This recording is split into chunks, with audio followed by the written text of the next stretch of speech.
20장 7절에서 10절 함께 하도록 합니다. 천년이 잠에 사탄이 그 옥에서 놓여 나와서 땅의 사방 백성 곧 곡과 마곡을 미혹하고 모아 싸움을 붙이리니 그 수가 바다의 모래 같으리라. 그들이 지면에 널리 퍼져 성도들의 진과 사랑하시는 성을 두르매 하늘에서 불이 내려와 그들을 태워버리고 또 그들을 미혹하는 마귀가 불과 유황못에 던져지니 거기는 그 짐승과 거짓 선지자도 있어 세세토록 밤낮 괴로움을 받으리라. 아멘. 지난주 나눠준 여러분이 페이퍼 중에서 나눠준 줄 잊어버리고 아침에 새로 또 프린트를 했거든요. 근데 그림을 하나 있는데 그걸 수정을 하기 전에 프린트를 했다가 수정을 하고 나서 다시 프린트를 하고 그 수정한 부분만 프린트하면 되잖아요. 그렇죠? 근데 그 시간에 그 생각을 못 한 거야. 많이 바빴어요. 제가 이렇게 한글 워드를 글씨 쓰는 거 외에는 잘 못하니까 아마 정경심 교수도 나와 비슷할 거라는 확신이 들어요. 그 외에는 표를 그려야겠는데 이놈의 표가 도표 그리기를 하니까 이놈이 도망가고 저리 도망가고 난리 법석이라 완전히 메뚜기라 메뚜기. 그래서 고민하다가 차라리 그리기 마당으로 가자. 그래가지고 가서 이제 그리기 마당에서 이제 사각형을 빌려오면은 거기에다 이제 그림도 글씨도 안에 쓸 수 있고 훨씬 이렇게 움직임이 자유롭잖아요. 그게 생각이 나서 그리기 마당으로 가서 이제 가지고 와서 하나를 해가지고 그냥 복사를 한 열 몇 개 해버리면 되는데 그걸 또 하나씩 전부 다 그냥 그 하나를 해가지고 그것을 이제 안에다가 글씨 집어넣기까지 해서 복사를 하면은 끝나잖아요. 근데 그렇지 않고 그냥 내 몸은 복사를 한 거야. 한 20개까지 복사해서. 그럼 20개를 다 모아야 됩니까? 이제 전부 다 클릭해서 안에다 글씨 넣기를 다 해야 되고 일을 하면서 역시 숙달된 사람하고 숙달되지 않은 초보가 일하는 것은 어쩔 수 없이 티가 나구나. 그거 하느라고 마음이 너무 바빴어요. 저는 준비가 다 끝나 있었기 때문에 다 해놨으니까 아침에 널널하게 7시에 일어나서 나왔단 말이에요. 정말 널널하게 나왔는데 그래가지고 이렇게 엉뚱하게 무려 70개 14편게 7장이잖아요. 140장을 프린트를 했네. 아깝다. 그렇죠? 그건 지나갈 일이니까 놔놓고 우리는 오늘 말씀을 차분하게 잘 보도록 합니다. 자, 천년 후에 사단이 불못에 던져진다. 사단과 불신자의 심판입니다. 사탄 그 추종 세력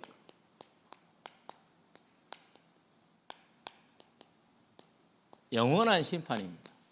마지막 심판이 되는 것이죠. 저와 여러분은 계시록은 왜 썼다고요? 믿는 자들을 겁주려고 쓴 게 아니에요. 뭘 썼느냐? 성도들에게 복이 어떻게 있는지, 얼마나 많은지, 그리고 우리에게는 어떻게 승리가 예비되어 있는지 그걸 알려주기 위해서 쓴 거예요. 그러니까 무슨 책이냐면요, 위로의 책이고 소망의 책이고 저와 여러분들이 싸울 수 있는 힘을 주는 그런 책이라는 거. 그렇게 아시면 되겠습니다. 근데 이제 저는 이제 청년회 때부터 시작해서 목회자가 될 때까지 단 한 번도 계시록을, 물론 어떤 성경도 강해를 들어본 적이 없어요. 지금 생각해 보니까 참 아쉬워요. 성경에 가장 믿음이 제일 중요한 건 성경이고, 그러면 성경을 차분하게 말씀대로 강해를 해줘야 되는데 그걸 못 들어본 게 참 아쉬워. 그래서 지금은 이제 강해를 하기 위해서 많이 노력을 하고 있습니다.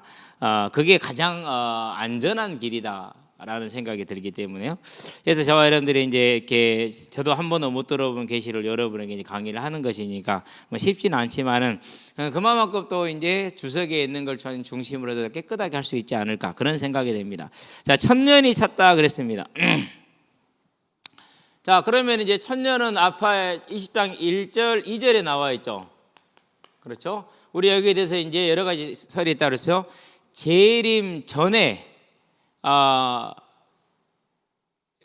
천년 왕국이 있다는 것을 전천년설. 그러니까 천년을 중심으로 해서 전천년설. 재림을 기준으로 재림 전이면 전천년설. 재림 후이면은 재림 헷갈린다. 재림 전이 전천년설이죠. 재림 후가 후천년설이죠. 이제 조금 정리가 될 것 같아요. 제가 아직도 구별 못하는 게 있어요. 가로, 세로. 확신 있게 구별 못해요. 가로 맞죠? 세로 맞죠? 헷갈려요. 이 사람이 그런 게 있는 것 같아요. 분명히 빠진 곳이 꼭 있어요. 빠진 곳이. 그런 다음에 이제 무천년설.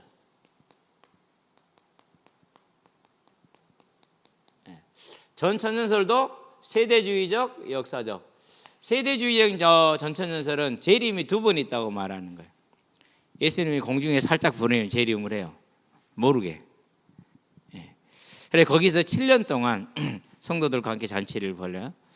뭐 그런 식으로 내용이 되는데 여기 세대주의적 전천년설의 주인공은 누구냐? 다스림의 주인공은 1000년 동안 다스리는 주인공은 유대인이라고 말해요. 역사주의라는 말이 딱 대표하는 거죠. 모든 역사, 즉 교회 전체. 그래서 역사주의는 그 다스리는 세력이 교회이고 두 번의 재림이 아니라 한 번의 재림이다. 이렇게 이제 얘기를 하죠.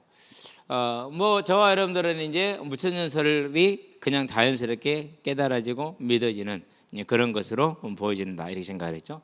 자, 이때 이제 1000년이 나왔잖아요. 1000년 동안 사단을 무저갱에 가두었다. 그렇게 얘기를 하죠. 그럼 무저갱에 대해서 좀 이해를 해봐야 돼요. 그리고 자가에서 낙원. 누가복음 16장 19절에서 31절에 보니까 부자와 거지 나사로가 죽었죠. 그래서 부자가 간 곳이 무저갱이에요. 나사로가 간 곳이 낙원이에요. 무저갱 다음이 지옥이에요. 낙원 다음이 천국이에요. 그러면 지금 계시록에 나와 있는 4장과 5장과 7장과 14장에 나와 있는 모습은 어디의 모습이죠? 낙원의 모습이죠. 여기 낙원에서는 육이 있어요, 없어요? 육이 없어요. 성도들의 영혼이 들어있는 것. 육은 어디에 있어요? 썩어서 없어졌어요, 이제. 그렇죠? 여기도 뭐예요? 누가 들어가 있어요? 불신자들이 들어가서 지금도 고통을 받고 있는 것. 그래서 영원토록이에요. 죽음과 동시에 시작이 되는 고통은 영원히 끝나지 않은 고통이거든. 자, 이 무저갱에 지금 1000년 동안 갇힐 것이다. 자, 그러면 1000년 동안에 황금 시대가 있느냐 없느냐? 전천년설, 호천년설에 있다. 무천년설은 없다. 우리는 지금 교회 시대가 1000년의 기간이다. 그래서 이 1000년은 상징적인 의미다라고 우리는 본다고 그랬죠. 그 1000년이 찼어요. 자, 이 말은 무슨 말입니까? 자, 찼다. 때가 된 것을 말하죠. 그렇죠? 어디에 나옵니까? 갈라디아서 4장 4절에 보니까 때가 참에 하나님께서 아들을 이 땅에 보내셔서 우리를 위해 대속하게 하셨다. 이게 모든 일에 특별히 전도서 3장에 뭐가 나옵니까? 내일 또 나오겠지만 3장 1절로 14절인가요? 하여튼 1절에 3장 전체에 뭐가 나오죠? 심을 때가 있고 거둘 때가 있고 다 모든 일에 기한이 있고 하나님이 정하신 때가 있다라고 말을 하죠. 자, 그러면 이 때가 찼다라는 것은 다르게 표현하면 어떻게 됩니까? 마태복음 24장 14절이죠. 자, 천국 복음이 모든 민족에게 증거되기 위해 전파되어야 하리니 그제야 끝이 오리라. 즉 이 복음이 모든 민족에게 다 뭐 있다라는 거예요? 전파가 되었다라는 거예요. 그게 때가 찼다라는 얘기죠. 그러면 끝이 올 것이다. 완전히 끝나는 것이지 뭐 다시 시작하고 뭐 그런 거 없습니다. 이렇게 됐어요. 그래서 이 때가 왔다. 마지막 날 복음이 끝까지 전파된 것이죠. 그런 때 마지막 말세. 자, 그것을 마태복음 24장에서 그날을 뭐라고 해서 감하지 아니하면 견딜 육체가 하나도 없으리라고 그랬잖아요. 그때가 겨울이 되지 않게 기도하고 안식일이 되지 않게 기도하라 이렇게 얘기를 하잖아요. 이런 걸 이제 근거로 해서 뭐랍니까? 이제 안식일교 성도들은 지금도 안식일을 지켜야 된다라고 얘기를 하지요. 그런데 중요한 사실은 초대교회 때는 안식일을 지켰으나 그 이후로 교회는 자연스럽게 성령의 역사 인도 가운데에서 뭐였습니까? 안식일보다는 이제 주일로 옮겨가는 게 한 1세기 걸렸어요. 그 전환 과정이 1세기. 특별히 이제 AD 73년에 티토 장군에서 예루살렘이 멸망이 될 때 기독교인들은 예루살렘에서 저항을 하지 않고 전부 다 피해 버렸어요. 그래서 그때 이제 갈등은 있었지만 한 민족이라는 것은 있었거든요. 그런데 그 기독교인들이 이방 민족인 로마와 싸우지 않고 도망가고 피해버렸다고 해서 저것들은 뭐다 이제 적이다 이렇게 규정이 된 거예요. 그래서 그때부터 뭐가 들어가니 AD 90 몇 년인가 그때 유대인들이 회당 기도문에 나사렛 사람들을 저주한다라는 기도문이 들어가요. 그러니까 회당 출입이 되죠, 안 되죠? 안 되죠. 같이 이제 안식일이나 안 그러면 사베스라고 그러죠. 6월절 이런 걸 같이 할 수 있어요, 없어요? 없게 되죠. 완전히 구분되는 계기가 그때부터 시작이 되는 거예요. 그전에는 그렇지 않았어요. 자, 그렇다면은 안식일의 의미를 우리가 더 잘 알잖아요. 뭐 때문에 한 거요? 여호와가 뭘 임을 기억하라? 창조주 임을 기억하라. 뭐다 똑같은 건 선악과와 같은 거는 지금도 선악과가 있어요, 없어요? 없잖아요, 이제는. 뭐다 똑같습니까? 할례하고 똑같은 거예요. 뭐다 똑같아요? 먹을 수 있는 음식, 먹을 수 없는 음식, 이거다 같은 거예요. 같은 의미를 가지고 목적을 가지고 한 거죠. 그런데 이제 가장 먼저 구별하여서 하나님을 기억하게 하는 예배자의 길을 안내해 준 것이라는 것에서는 의미가 좀 다를 수는 있습니다. 어쨌든 이렇습니다. 그래서 저와 여러분들이 이제 마지막에 환란의 때 분명히 감당하기 어려우나 짧은 시간 그 때가 찼다. 사단이 그 옥에서 오겠다. 그건 뭡니까? 무저갱을 지금 말하는 것이죠. 하나님이 놓아 주신 겁니다. 일망타진하기 위해서. 8절을 봅니다. 자, 나와서 땅의 사방 백성 곧 곡과 마곡을 미용하고 그래서 자, 땅의 사방 백성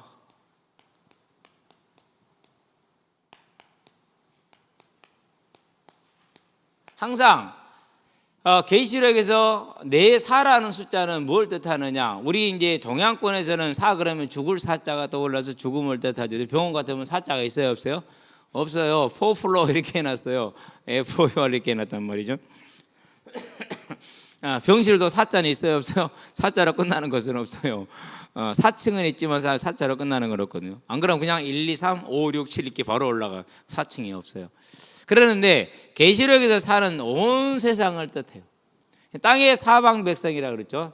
온 세상이죠. 그걸 이 땅의 사방 백성을 뭐라 표현했어요? 곡으로 표현을 하고 마곡으로 표현을 했어요. 자, 그러면은 이 말은 곡과 마곡에 다른 특별한 지역이 있다 없다? 지명을 가리키는 것이 아니다. 아니다. 온 세상을 가리키는 단어일 뿐이다라는 것이죠. 자, 이것을 에스겔서의 인재를 배경으로 하고 있다라는 것은 38장과 39장에 있다는 거 여러분 여러분이 나는 페이퍼에도 없고 제 페이퍼에도 없거나 새로 수정한 페이퍼는 있는데 새로 수정한 페이퍼는 7, 8, 9, 10절을 각기 주석을 다시 달아놨어요. 주석을 참조해서. 근데 여기에는 지금 없어요. 아쉽네. 그냥 보면서 기억나는 대로 하겠습니다. 자, 백성은 마곡을 뭐 했다? 미혹했다 그렇게 말합니다. 자, 이 미혹은 언제부터 시작됩니까? 창세기에 보니까 3장 1절에서 5절에 최초의 미혹이죠. 어떻게 시작합니까? 하나님이 진짜로 참으로 너희들은 아무것도 꼭 그 마귀 심부름 끄는 교회 안에서도 언제나 이런 식의 표현을 써요. 이런 식의 표현을. 사람이 다 완전할 수 없고 교회가 완전할 수 없고 사람이 하는 일은 다 불안할 수밖에 없죠. 그러면 무엇은 잘했고 무엇은 좀 뭐 그렇고. 그런데 좀 그런 것도 입장을 바꿔서 생각해 보니까 나도 그럴 것 같다. 끝나는 거잖아요. 그게 안 돼. 안 못하게 해서 마귀는 항상 그렇거든요. 근데 마귀 이렇게 하나님의 진짜 아무것도 먹지 말라. 자, 이 미혹이 이제 어떻게 됩니까? 지금 이제 이 미혹을 통칭하는 게 고린도후서이죠. 4장 3절에서 4절이죠. 말씀을 못 듣게 한다. 마태복음 13장이죠. 누가복음 8장이죠. 무슨 비유가 나옵니까? 씨 뿌리는 비유가 나오죠. 거기서 이제 마태복음 13장 19절에서 뭐라고 말합니까? 악한 자. 누가복음 8장 9절입니까? 거기서 뭐라고 합니까? 마귀. 그렇게 얘기를 했어요. 그럼 마귀의 미혹은 뭡니까? 마귀의 미혹은 다른 것이 아니라 하나님의 말씀을 가림으로 하나님을 가리는 것이 마귀의 미혹입니다. 이것이. 그렇다라는 걸 저와 여러분들은 언제나 기억하시고, 자, 이제 이 미혹이 어디까지 갑니까? 대적하는 것까지 나갑니다. 그게 이제 마태복음 24장 24절이죠. 뭐만 할 수 있다면은요, 할 수만 있다면은 믿는 자라도 믿으면서 이사 시켜보기를 원한다라고 얘기하죠. 자, 이 미혹을 대적관계 미혹이 고린도 후서에 보니까 고린도후서 11장 13절 11, 13, 14절에 보니까 뭐로 가장한다 그랬어요? 자신을 광명한 천사로 가장한다 그랬어요. 자, 이것은 그럼 계시록 3장에서는 뭐라고 말합니까? 계시록 13장에서 11절에서 18절에 보니까 이제 땅에서 올라온 짐승 거짓 선지자.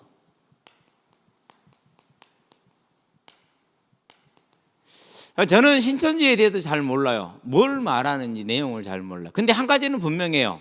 뭐가 분명하느냐? 그들이 심판자가 된 것은 분명해요. 사탄의 자리에 들어간 거죠. 어떤 심판자입니까? 저 같은 목회자를 다 알아요? 몰라요? 모르잖아요. 근데 양의 탈을 쓴 일이라고 그렇게 표현을 해요. 그리고 그 아래에 있는 성도들은 구원받지 못한 뭐예요? 불쌍한 양들, 영혼들이 이렇게 얘기해요. 그게 뭐예요? 자기들이 증거하는 거. 우리는 하나님을 떠난 마귀의 종들입니다라고 그걸 증거하는 거예요. 근데 그 말을 듣고 은혜를 받아. 그리고 고개를 끄덕끄덕해. 그래요. 교회에 보니까 이런 문제 저런 문제 뭐 추수감사절 성탄절 오만 때만 걸 다 하더라 돈 걷기 위해서. 그리고 저그들은 헌금 경쟁시키고. 근데 저그들이 하는 것은 로맨스고 남들이 하는 것은 불륜이고. 대부분의 이상한 단체들은 다 그래요. 헌금할 때요 무슨 특별한 사업을 딱 내고요. 그러고는 거기에 대해서 헌금을 하게 하면서 누가 얼마 했습니다. 사연까지 쫙 얘기해주고. 그것도 방송으로 막 뉴스로. 모든 자기 소속인 사람들이 다 볼 수 있도록. 그러면 그걸 보는 순간 뭐가 붙습니까? 마음에 불이 붙죠. 나도 더 많이 더 크게 열심히. 그러니까 사단은 그런 식이요. 근데 그게 제가 그랬어요. 그게 정상으로 보입니까? 정상으로 보인대요. 할 말이 없는 거지 뭐. 그럼 진짜 할 말이 없는 거예요. 이제 사단에 잡히면은 그렇습니다. 거짓 선지자 그게 뭡니까? 미혹하는 사단. 자, 나와서 사방에서 온 천하를 미혹하죠. 그래서 이 실전을 계시록에 보니까 12장 9절에 온 천하를 속이는 자다라고 표현을 하고 있죠. 그렇죠? 온 천하를 속이는 자. 자, 그럼 봅시다. 이제 미혹하고 자 모아서 싸움을 붙이리니 대적하게 합니다. 그 싸움은 어떤 식이 됩니까? 제가 볼 때는 모든 게 다 동원돼요. 가장 큰 게 문화예요.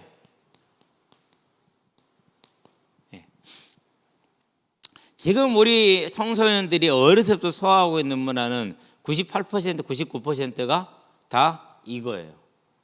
그래서 가정에서 아이들이 문화는 접하게 하되 금할 수는 없어요. 접하게는 하되 뭐가 돼야 돼요? 설명을 시켜줘야 돼요. 저 유치원 다닐 때 되게 힘들었어요. 애들이 햇님 달님. 얘들아 해가 해지. 저것은 우리 아래에 우리를 위해서 하나님이 주신 피조물 피조체지 저게 님이 될 수가 없다. 절대 해는 해지 해님이 아니다. 틀린 것이다.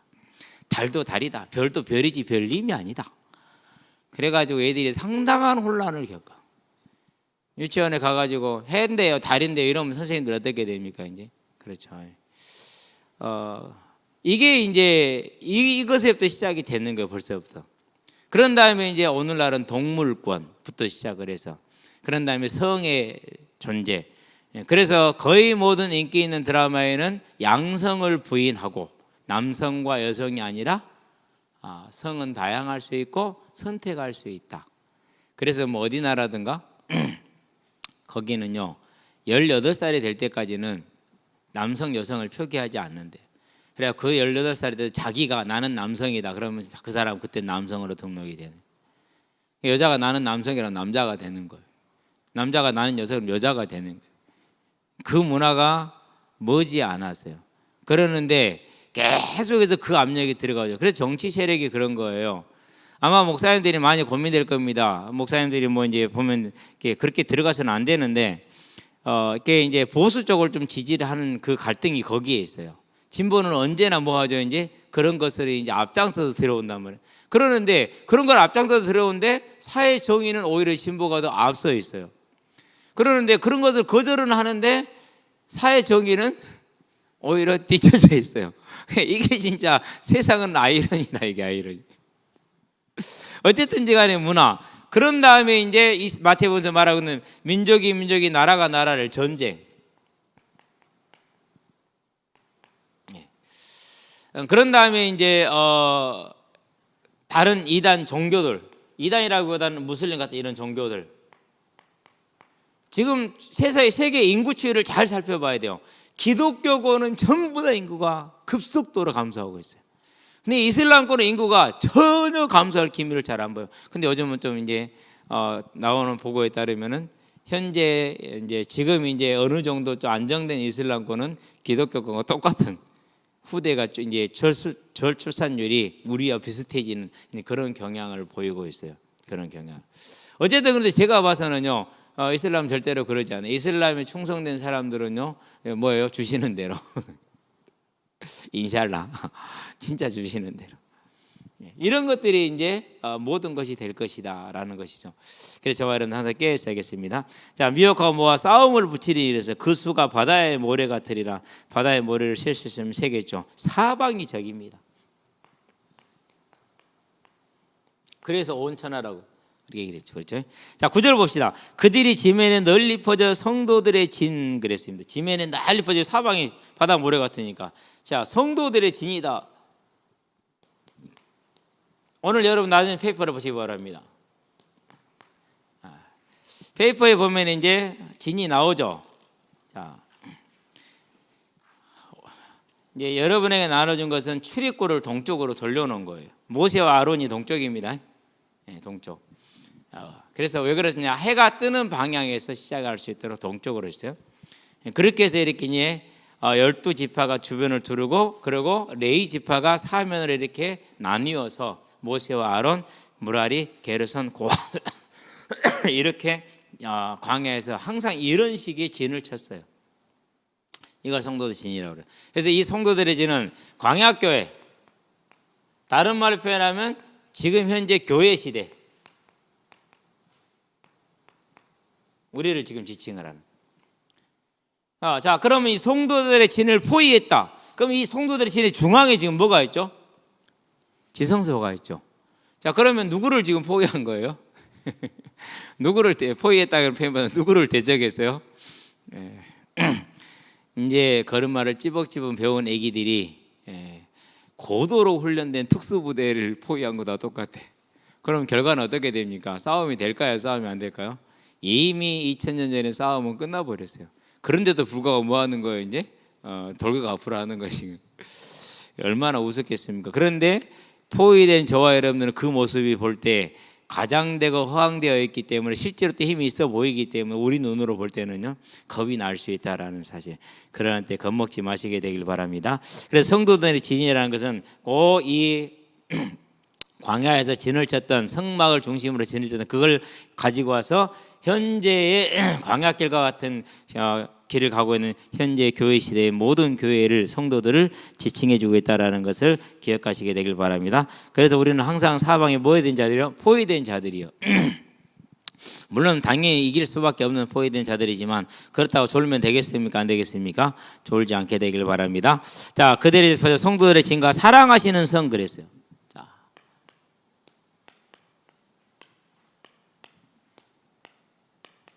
자, 이 사랑하시는 성은, 자, 이게 지상교회에서 이건 이제 뭘 말하는 겁니까? 이제 이것은 이제 어떤 특별한 장소를 말하는 것이 아니라 하나님께서 우리를 위해서 준비하고 계시는 새 예루살렘을 말하는 거예요. 자, 그러면은 봐봐요. 여기까지 도전을 한다라는 것은 뭘 말합니까? 마태복음 24장 24절에 있는 것처럼 얼마나 사단의 도전이 끝까지 발악을 하는가를 보여주는 것이죠. 자, 사랑하시는 성을 뭐 했습니까? 둘렀죠. 이제 성을 두름에 그렇게 말합니다.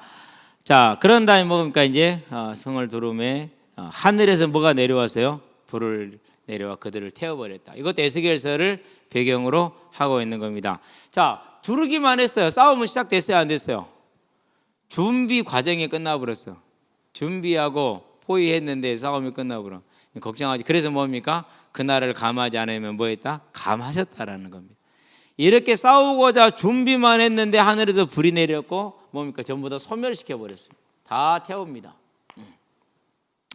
자, 이 이제 과정을 조금 구체로 설명을 하기도 하는데 이렇게 설명을 합니다. 사단은 지옥에 가두고 그를 따르는 자들은 전부 다 불에 태웠다, 이렇게 얘기를 합니다. 근데 이렇게 되면, 이렇게 해석을 하면 문자적인 해석이 돼서 좀 곤란해집니다. 왜 문자적인 해석이 됩니까? 모든 사단을 따르는 그 모든 자들이 함께 지옥에 들어가는 게 계시록 12장 9절이잖아요. 그렇죠? 그러면은 이 사람들은 지상에서 태움 받았고 그럼 끝나고 가십니까? 아닙니다. 이렇게 표현을 해야 됩니다. 모두가 다 육체적으로, 육신적으로 뭐합니까? 육신적인 그런 죽음을 맞이할 겁니다. 안 그러면 멸망과 실패를 맞이할 겁니다. 실패라고 표현하는 게 훨씬 나을 것 같아요. 그들의 의도가 실패하죠. 그러고 다 뭐 하는 겁니까? 전부 다 지옥 가는 겁니다. 다 가는 거예요. 사단만 가는 게 아니고 다 가는 거예요. 그래서 11절부터는 이제 사단을 따랐던 모든 사람들이 지옥 가서 심판받는 장면이 나옵니다. 그렇게 이해를 해야 됩니다. 10절 또 그들을 미혹하는 마귀가 불과 유황못에 던져지니 태워버렸으니까 그 태워버리고로 보면서 다 시간적으로 볼 것이 아니라 싸움의 완전한 패배, 우리 입장에서는 완전한 승리로 인해서 그 뒤에 오는 결과 이제 전후 처리를 하는 것이죠. 그들을 미혹하던 마귀가 불과 유황못에 던져지니 거기는 짐승과, 여기서 짐승과 거짓 선지자 말이죠. 계시록 13장에 나와 있는 바다에서 올라온 짐승, 세상 통치자들, 권세들을 말하는 거라고 그랬어요. 네로라든가 핍박했던 황제들이라든가 지금 현재 교회를 핍박하고 있는 공산주의라든가 안 그러면 이제 여타 종교들 이런 것들이죠. 이제 그런 권세, 그런 종교들의 권세자들을 말하는 거죠. 그런데 뭡니까? 거짓 선지자, 교회 안에 들어와서 또 교회라는 이름을 걸고 성도들을, 사람들을 노략질하고 있는 거짓 선지자들을 말하는 겁니다. 세세토록 밤낮 괴로움을 받으리라 그랬습니다. 저와 여러분들은 이 사실을 바라보며 오늘 인내하고 오늘 좀 손해 보더라도 억울하더라도 소망을 가지고 참으시게 되길 바랍니다. 11절 갑시다. 또 내가 크고 흰 보좌와 그랬습니다. 자, 여기서 크고 흰 보좌는 뭘 말합니까? 여러 가지 증거들로 인해서 이제 전부 다 지금 설명들이 지금 메시지가 나와 있죠. 크고 흰 보좌에 앉으신 분은 성부 하나님이다 그랬어요.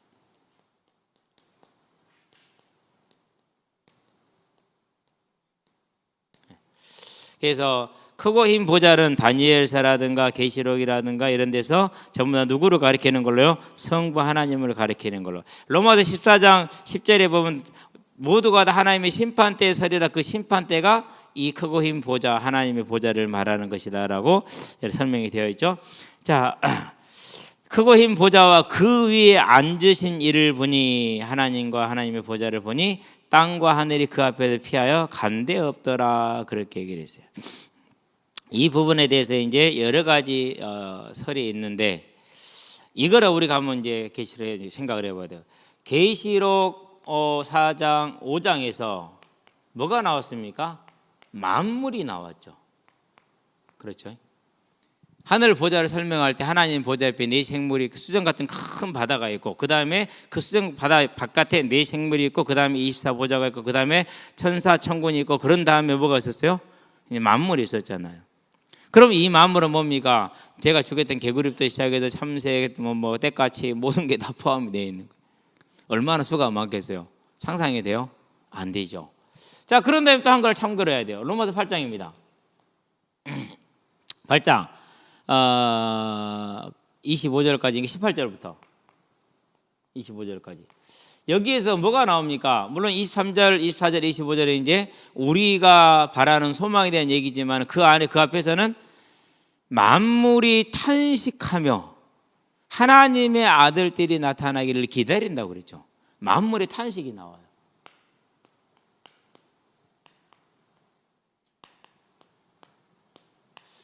이것을 실제로 볼 것이냐, 안 그러면 비유로 볼 것이냐 라고 할 수 있는데, 계시록 5장과 로마서 8장을 합치게 되면은 뭐로 봐야 돼요? 이제 실제로 볼 수 있는 근거가 확실해진 거죠. 그렇다면은 현재와 과거에 있던 모든 만물이 다 소멸되고 사라져 버린다면은 이럴 이유가 없죠. 그렇죠? 예. 그러니 뭡니까? 무슨 말입니까? 이제 여기서 이전에 있던 하늘과 땅이 간데 없더라, 오염되어지고 타락되어진 이것이 뭐한 거죠? 이제 새롭게 돼버린. 그러니까 이전에 오염된 세상이 어디 간 거예요? 그건 없어. 근데 정화되고 새롭게 된. 그래서 우리가 이제 이전에 중세 시대에 가장 화두가 뭐였습니까? 화두 중에 하나.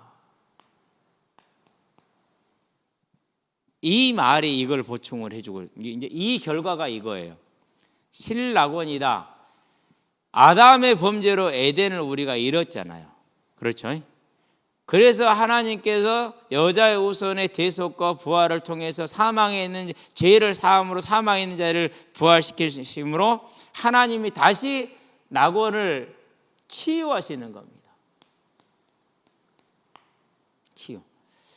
이 부분에 대해서는 사람들이 그렇게 학자들이 그렇게 얘기를 합니다. 만약에 지금 하나님이 만드신 세계를 완전히 없애고 다시 새롭게 창조할 수 있다? 물론 하나님은 얼마든지 가능하다. 자, 그렇게 된다는 얘기는 하나님의 계획을 사단이 완전하게 방해해서 사단이 성공한 것이 될 수 있다. 한 번의 범죄가 성공을 한 거예요, 완전하게. 그런데 그렇기 때문에 사단으로 인해서 오염된 것을 하나님이 없애는 것이 아니라 그 오염을 지우고 회복시키는 것이다. 그래서 복락원이거든요. 치유라고 그러죠. 그렇다면은 지금 우리가 보고 있는 오염되어지고 파괴되어지고 병들어 있는 이 우주와 세계가 어떻게 된다는 겁니까? 완전히 그 오염이 다 없어지고 병든 게 다 치유되어서 새롭게 이제 탄생을 하는 회복이 되는 걸 말하는 거죠. 그렇게 본다면 이제 우리가 이제 5장과 8장을 연결해서 또 그동안 교회가 꾸준히 이렇게 믿어왔던 이 두 단어를 통해서 볼 수 있듯이 없어졌다라는 것은 오염이 사라졌고 그리고 타락이 사라진 새 하늘과 새 땅을 우리가 이렇게 오염되어지고 타락되어지고 파괴되어진 그것이 어디 갔더라고 그러죠? 온데간데 없이 사라졌더라라고 보면은 이제 해석을 하는데 이해가 되죠. 그래서 보니 땅과 하늘이 그 앞에 펴야간데 없더라. 오염되어지고 파괴되어지고 병든 이 땅과 하늘들은 다 어디 가고 이제 뭔가 소멸이 되고 사라진 거죠. 없어진 거죠. 12절 또 내가 보니 그걸 앞으로 계속 봐야지. 자, 또 내가 보니 죽은 자들이 큰 자나 작은 자나 그 보좌 앞에 서 있는데 책들이 펴 있고. 자, 이 부분에 있어서 그 전에 11절을 보도록 하겠습니다. 자, 심판 때 앉으신 보좌에 앉으신 분은 하나님만 나왔잖아요. 그런데 예수님도 함께 한다라는 것을 요한복음 5장에서 분명히 말하고 있죠. 요한복음 5장 22절에 보니까 뭐라고 말합니까? 우리 한번 가보도록 합시다. 요한복음 5장은 계속해서 그 부분을 설명을 해주고 있는 부분이죠. 요한복음 5장 22절 보니까 이렇게 말합니다. 자, 아버지께서 아무도 심판하지 아니하시고 심판을 다 아들에게 맡기셨다라고 말을 하죠. 27절 또 인자됨으로 말미암아 심판하는 권한을 주셨느니라 그렇게 얘기를 하잖아요. 예, 그래서 그러면서 이것을 놀랍게 여기지 말라. 무덤 속에 있는 자가 다 그의 음성을 들을 때가 오나니 선한 일을 행한 자는 생명의 부활로 악한 일을 행한 자는 심판의 부활로 나오리라 이렇게 얘기를 했습니다. 그럼 여기서 무덤을 뭘 말합니까? 낙원과 음부를 무덤이라고 표현을 했습니다. 낙원과 음부를 그렇게 표현을 했다라는 거죠. 자, 그래서 예수님도 이 심판에 함께 참여하신다는 사실을 정리를 해놨으니까 여러분들이 한 번쯤은 참고해 보는 것은 좋습니다. 그래서 우리가 다 반드시 그리스도 심판대 앞에 서리라 고린도서 5장과 디모데후서 4장에서. 자, 성부 하나님은 성자 예수님께 모든 심판을 맡겼다. 방금 우리가 22절 27절을 통해서 확인을 했죠. 하나님 예수 그리스도로 말미암아 사람들의 은밀한 것을 심판하는 그날의 로마서 2장 16절이죠. 누구로 말미암아서요? 예수 그리스도로 말미암아. 예수님이 심판하신다는 소리죠. 자, 그 심판은 성부의 심판 같은 힘으로 공의롭다라고 분명히 얘기를 했어요. 자, 30절에 나를 보내시니 뜻대로 하려 함으로 내 심판은 의로우니라. 자, 땅과 하늘이 그 앞에서 피하에 간대 없더라 라는 것을 아까 쭉 설명을 했기 때문에 저와 여러분들이 그렇게 이해를 하고 여기 관련된 성경 구절들을 참조하면 되는데 심판의 어미성과 새 하늘과 새 땅에 대한 기대를 나타낸다. 베드로서 3장 13절에는 기존의 하늘들이 온데간데 없더라라는 것도 이제 이해할 수가 있죠. 오염되어지고 타락되어지고 훼손되어진 병들어 있는 하늘과 땅이 새롭게 돼서 그 전에 그 병든 것들은 없어졌다라는 의미라는 것을 저와 여러분들은 잘 기억하면 되겠습니다. 12절을 봅니다.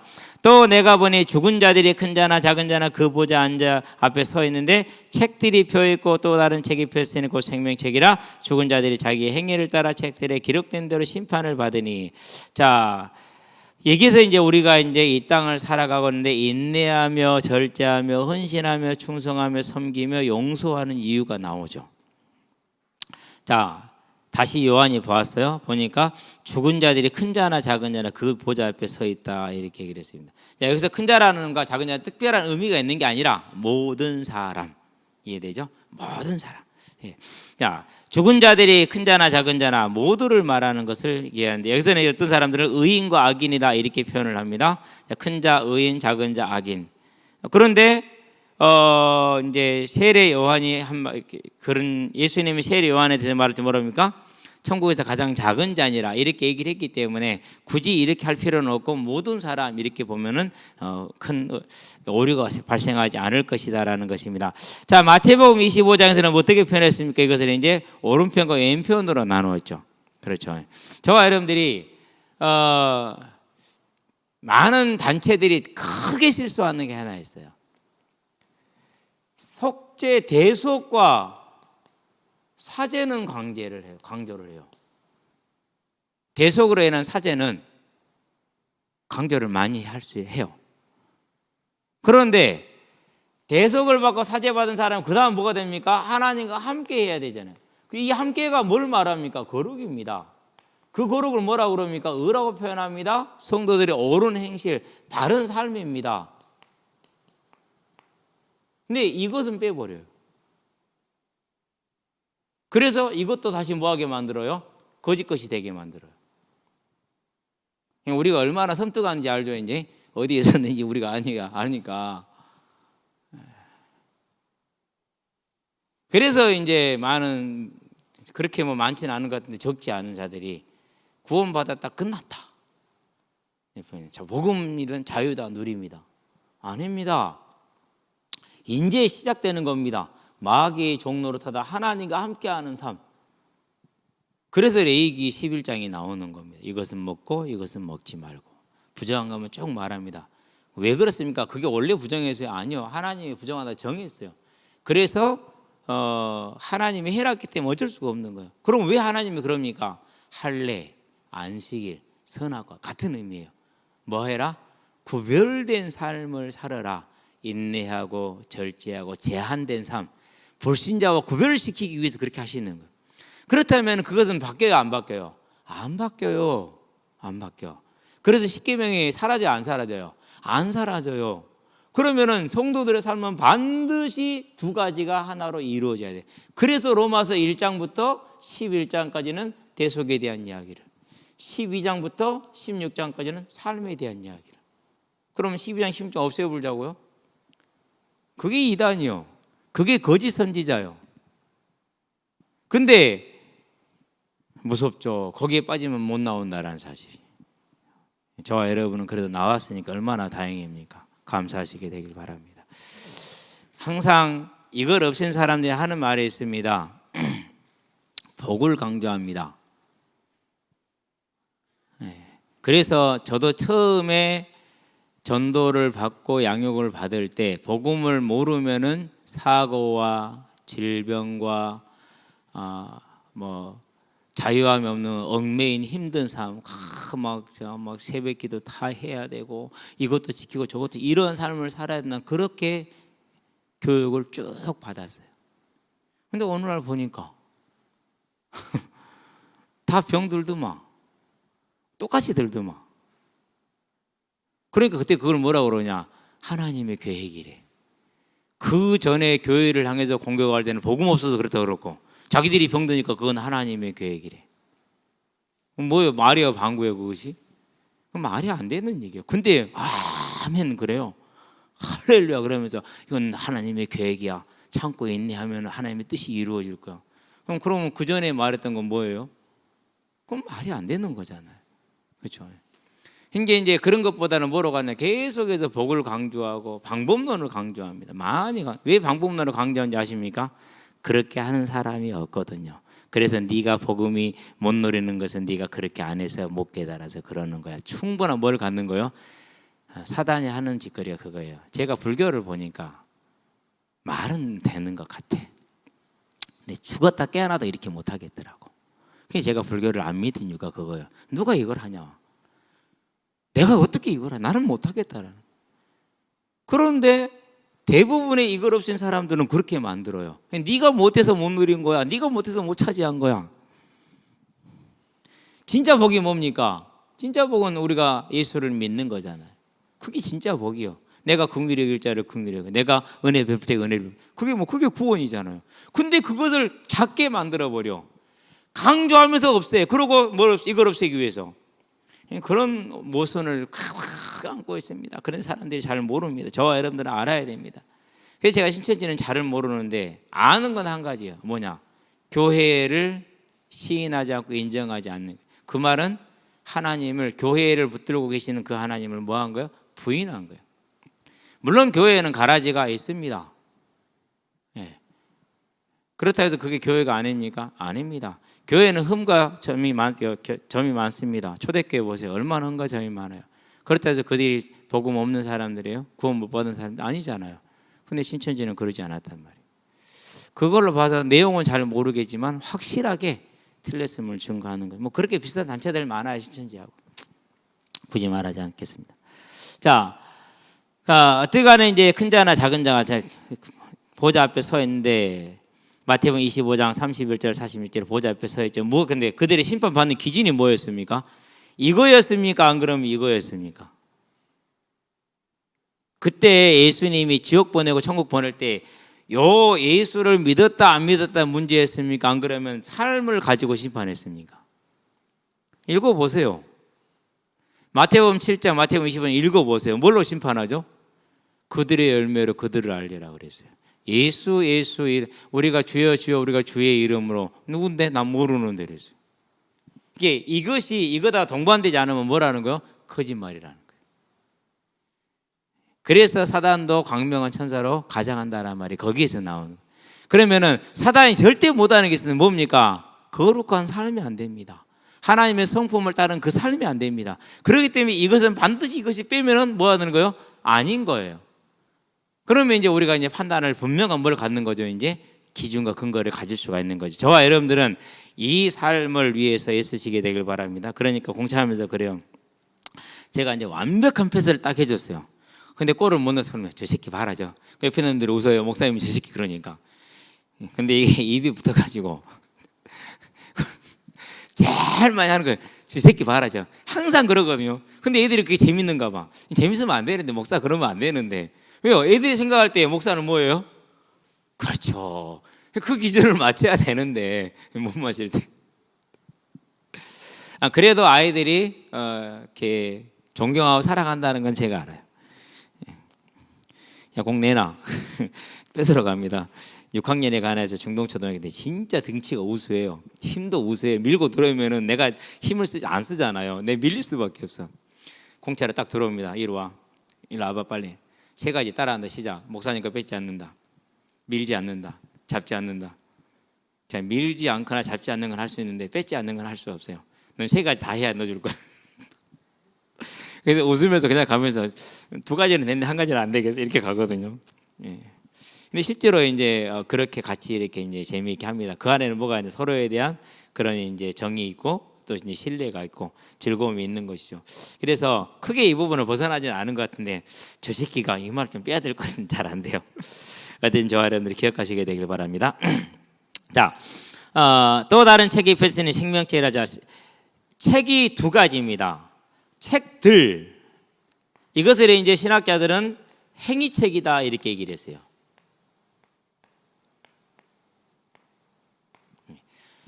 이 땅에서는 사법부가 심판을 제대로 못할 수 있어요. 그래요. 그러나 하나님은 이걸 가지고 있다라는 거 우리는 기억해야 돼요. 그래서 12절에 보니까 기록된 대로라고 얘기를 했어요. 예, 기록된 대로 하나도 빠짐없습니다. 하나도. 그런 다음에 생명책 그랬어요. 자, 그러면 두 책이 다르죠. 책들은 뭘 말합니까? 벌을 위한 것이고 생명책은 뭘 말합니까? 상급을 위한 겁니다. 상급을.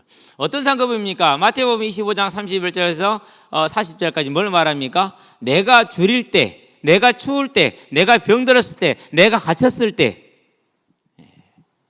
그 모든 삶에서 행했던 선한 것들이 이해하고 사랑하고 용서하고 참고 인내하고 절제하고 충성했던 그 모든 것들이 다 기록되어져 있고 기록된 대로.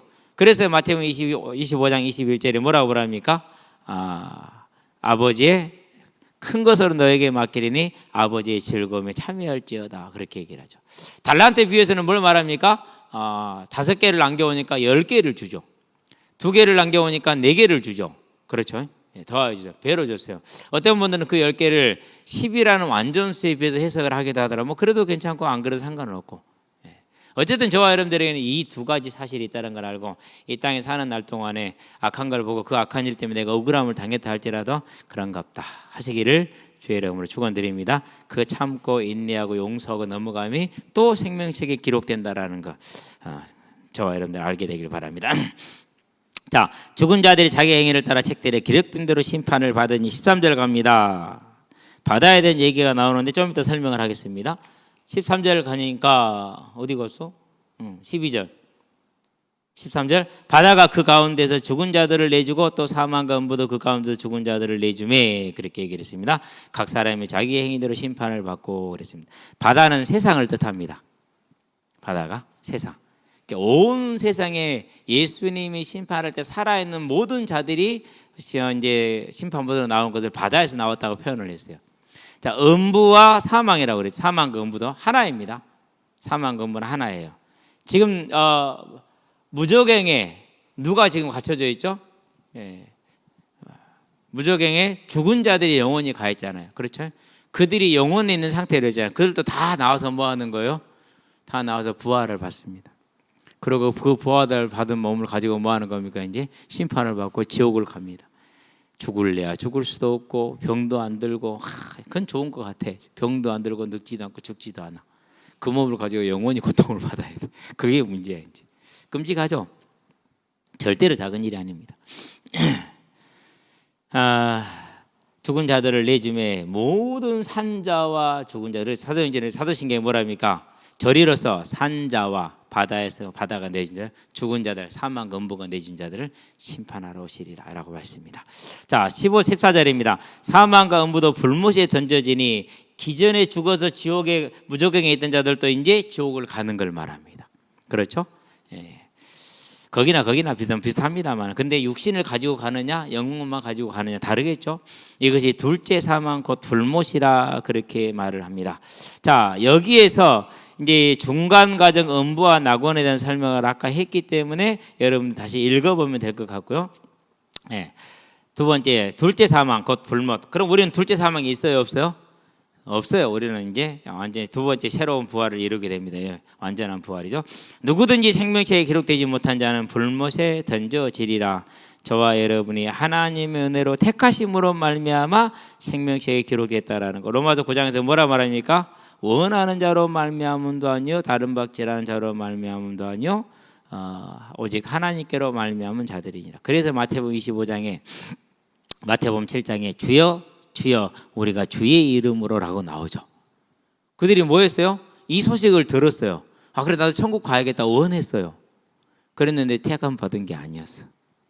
오메 이 일을 어찌하고. 그래서 우리가 뭐 합니까? 그래서 두려움으로 지낸다는 말이 거기에 있는 것입니다. 기억하시게 되기를 바랍니다. 그래서 저와 여러분들이 이 천국에 대한 소망이 있다. 그것 때문에 우리가 하나님을 찬양하며 기뻐한다. 구원받은 자의 특징이다. 그래서 계시록은 우리에게 이러한 복이 있음을 분명히 말해주고 있으니까 언제나 기억하시고 힘과 새 힘을 소망을 얻게 되길 바랍니다. 기도합시다. 살아계신 아버지 하나님, 세상이 영원할 것 같고 악의 세력이 언제나 더 강하고 큰 것 같으나 하나님이 지금도 세상을 다스리며 심판하고 계시고 마지막 날에 완전히 심판하실 것을 말씀하셨으니 이제 이것이 우리에게는 소망이 되게 하시며 우리에게는 인내와 절제와 충성의 용서와 이해와 수용의 아버지 하나님 계기가 될 수 있도록 성령의 충만함으로 역사해 주심으로 이 땅에 사는 날 동안에 생명책에 있는 우리의 이름과 함께 우리가 행했던 그 모든 것들이 다 기록되므로 그 기록된 대로 우리가 상급을 누리는 하나님께 영광과 찬양을 돌리는 아름다운 날이 될 수 있도록 주님 역사해 주시고 인도하여 주시기를 그리스도신 예수의 이름으로 기도합니다. 아멘. 이제는 우리 주 예수 그리스도의 십자가 대속의 은혜와 독생자 예수를 죄인을 위해 아끼지 않고 내어주신 하나님 아버지의 무한하신 사랑과 지금도 죄인을 생명과 의와 영화의 길로 인도하시는 성령의 내주교통 역사하심이 우리에게 약속되어지는 천국을 바라보며 엄미하게 행해질 심판을 바라보며 이 땅을 사는 날 동안에 생명책에 기록된 그 이름과 거기에 기록된 우리의 모든 것들을 소망함으로 인내하며 절제하며 충성하며 사랑하며 용서하며 지내어서 큰 상급을 누리게 될 우리 모든 성도들과 대학 청년들 머리 위에 지금으로부터 영원토록 함께 계실지어다. 아멘.